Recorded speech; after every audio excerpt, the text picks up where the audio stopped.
esteja convosco. Ele está no meio de nós. Proclamação do Santo Evangelho de Jesus Cristo segundo São Lucas. Glória a vós, Senhor.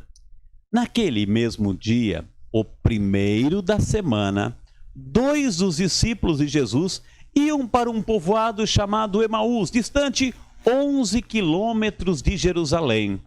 Conversavam sobre todas as coisas que tinham acontecido. E enquanto conversavam e discutiam, o próprio Jesus se aproximou e começou a caminhar com eles. Os discípulos, porém, estavam como que cegos e não o reconheceram. Então Jesus perguntou: o que ides conversando pelo caminho? Eles pararam com o rosto triste, e um deles, chamado Cleofas, lhe disse: tu és o único peregrino em Jerusalém que não sabe o que lá aconteceu nesses últimos dias? Ele perguntou: o que foi?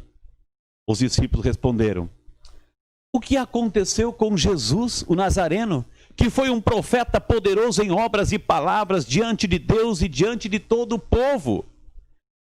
Nossos sumos sacerdotes e nossos chefes o entregaram para ser condenado à morte e o crucificaram. Nós esperávamos que ele fosse libertar Israel, mas apesar de tudo isso, já faz 3 dias que todas essas coisas aconteceram. É verdade que algumas mulheres do nosso grupo nos deram um susto. Elas foram de madrugada ao túmulo e não encontraram o corpo dele. Então voltaram dizendo que tinham visto anjos e que estes afirmaram que Jesus está vivo. Alguns dos nossos foram ao túmulo e encontraram as coisas como as mulheres tinham dito. Mas a ele, porém, ninguém os viu. Então Jesus lhe disse: como sois sem inteligência e lentos para crer em tudo que os profetas falaram. Será que o Cristo não devia sofrer tudo isso para entrar na glória? E começando por Moisés e passando pelos profetas, explicava aos discípulos todas as passagens da Escritura que falavam a respeito dele. Quando chegaram perto do povoado para onde iam, Jesus fez de conta que ia mais adiante. Eles, porém, insistiram com Jesus, dizendo: fica conosco, pois já é tarde e a noite vem chegando. Jesus entrou para ficar com eles. Quando sentou à mesa com eles, tomou o pão, abençoou, partiu e lhe distribuía. Nisso, os olhos dos discípulos se abriram e eles reconheceram Jesus. Jesus, porém, desapareceu da frente deles.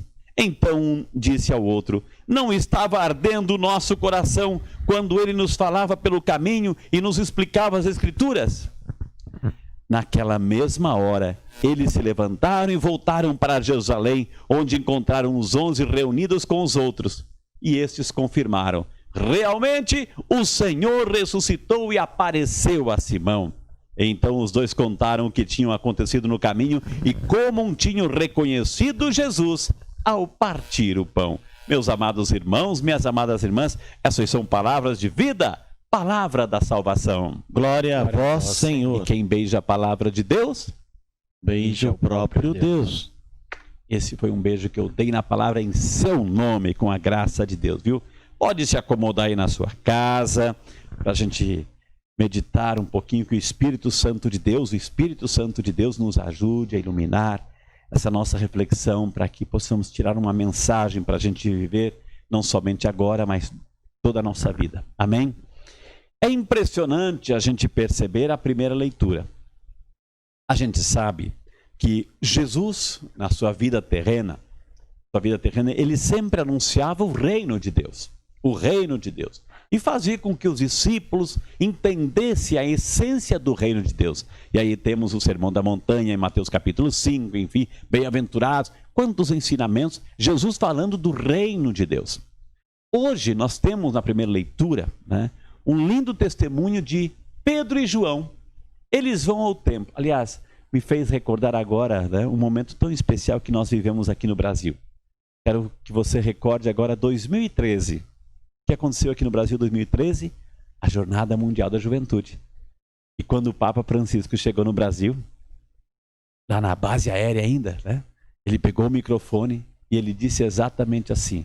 Foram as primeiras palavras do Papa Francisco: Ouro e prata eu não tenho, mas eu vim mostrar para vocês, povo brasileiro, aquilo que eu tenho, Jesus Cristo. E foi exatamente isso, nessa leitura, que Pedro e João, no templo, eles diante daquele paralítico, aquela pessoa doente, enferma, né? Sempre era colocada ali para pedir uma esmola para sobreviver. E também Pedro e João disseram assim, olha para nós, olhe para nós. Ouro e prata eu não tenho, mas o que eu tenho eu te dou. Em nome de Jesus Cristo, olha só o poder da palavra, a fé. Em nome de Jesus Cristo, levanta-te e anda, né?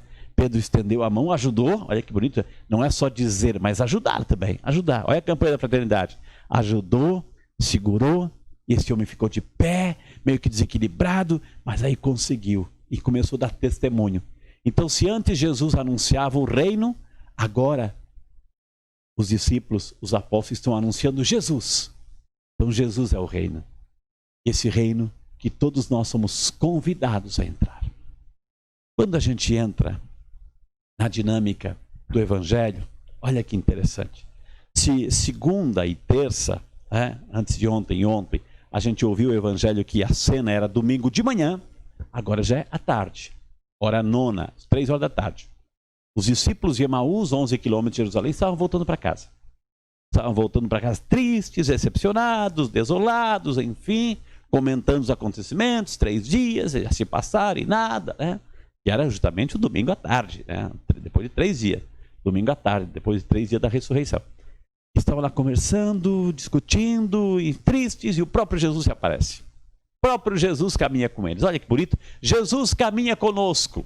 Ele caminha diante das nossas tristezas, nossas desolações, nossas frustrações, nossas decepções. O Senhor está no meio de nós. É isso que a gente reza? O Senhor esteja convosco, Ele está no meio de nós. Então Jesus caminha. E Jesus permite, olha que bonito a atitude de Jesus. Ele permite, olha, você é o único forasteiro que não sabe o que está acontecendo. O que foi? Ele permite que as pessoas desabafem com Ele. Conte para Jesus, converse para Jesus. Converse com Jesus sobre as tuas angústias. Converse com Jesus sobre a tua vida, as tuas necessidades, os teus problemas, os teus medos. Converse com Jesus. Mas também ouça dele. Ouça o que ele tem para contar. Então conversaram, falaram com Jesus. E aí? Jesus disse, olha meu Deus do céu. Cadê a compreensão? Cadê a inteligência de vocês? E Jesus faz uma catequese. Começa por Moisés, vai passando pelos profetas, começa a recordar com eles todas as passagens da Escritura que falam justamente do Messias. E aí, de repente, o que acontece? Jesus fez com que fosse mais além do seu caminho. Eles insistem, porque o forasteiro convidado para casa, e a cultura judaica, a cultura da época, quem era recebido como hóspede é chamado a dar a bênção, né? E Jesus ali pega o pão, abençoa, olha o contexto eucarístico, e quando Jesus abençoa o pão e reparte com eles, os olhos deles se abrem, eles reconhecem que é Jesus, e Jesus desaparece. E aí eles voltam. Lembra como estavam indo para Emaús? Tristes, cabeça baixa, passos lentos. Agora não. Depois da experiência com Cristo ressuscitado, eles voltam correndo para Jerusalém, encontram os demais e começam a partilhar aquela alegria, aquela felicidade, minha gente. O encontro com Jesus produz isso. O encontro com Jesus produz isso, né? Estamos vivendo um tempo de penúria. Estamos vivendo um pesadelo, digamos assim. Estamos vivendo, né, esse confinamento forçado, tudo isso é triste, é doloroso, né? É doloroso. A gente ouve estatísticas, é doloroso. São pessoas humanas infectadas, enfim, é muito triste tudo isso. Mas uma coisa é certa, o Senhor está conosco. Jesus caminha conosco. Ele está no meio de nós, aí com você, aí acompanhando cada passo. Ouvindo o seu coração, ouvindo os seus gemidos, os seus ais, os seus problemas, as suas dificuldades, as suas aflições. Ele está do nosso lado, abrindo a nossa mente, abrindo o nosso coração. Feliz é aquele que, mesmo vivendo esse tempo de penúria e de angústia, feliz é aquele que não perde a alegria, que não perde a paz, que não perde a esperança, que não perde a fé. É aquele que reconhece que Jesus está caminhando no meio de nós. Essa experiência de Pedro e João, encontraram um verdadeiro tesouro, ouro e prata não tem mais, o que temos tido é Jesus. É Jesus que está aqui. E que a experiência dos discípulos de Emaús, depois de viver a tristeza, reconhecem Jesus e voltam com alegria, que seja também essa nossa alegria de testemunhar essa boa notícia. Seja portador de boas notícias, seja mensageiro de boas notícias, é isso que o mundo está precisando. De desgraça, a gente já está vivendo. Sejamos portadores e mensageiros de boas novas. Quando você encontra aí uma pessoa na sua casa, para de falar de desgraça, para de reclamar, para com aquela ladainha de reclamação. Vamos falar das boas novas, das coisas bonitas da vida. Amém? É de Jesus isso.